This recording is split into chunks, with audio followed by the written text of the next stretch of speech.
Aujourd'hui, nous allons vous apprendre comment faire un suivi de tension sur les unités tri-split et quadri-split.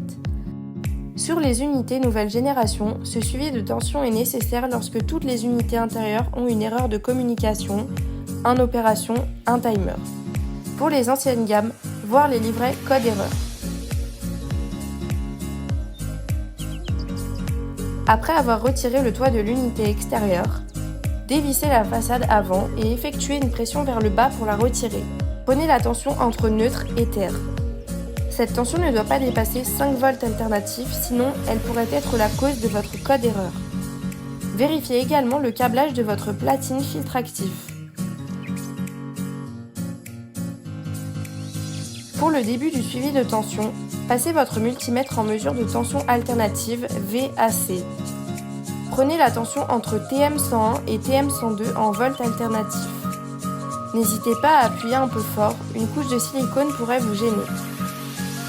La tension doit être de 230 volts alternatifs, plus ou moins 15%.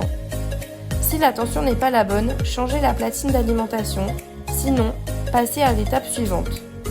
Passez votre multimètre en mesure de tension continue, VDC. Ce calibre ne changera pas sur toute la fin du suivi de tension. Coupez ensuite la tension d'alimentation de l'unité extérieure. Débranchez ensuite les fils noirs et rouges de la platine filtre actif. Insérez vos pointes de multimètre dans les cosses des fils noirs et rouges. Attention que les fils ne touchent pas la carcasse de la machine lorsque vous remettrez le courant. Rétablissez ensuite la tension d'alimentation de l'unité extérieure. La tension que vous indique votre multimètre doit être de 300 volts continu, plus ou moins 15%. Si la tension n'est pas la bonne, changez la platine de régulation, sinon, passez à l'étape suivante. Coupez ensuite la tension d'alimentation de l'unité extérieure. Rebranchez les cosses des fils noirs et rouges. Et débranchez celles des fils jaunes et bleus.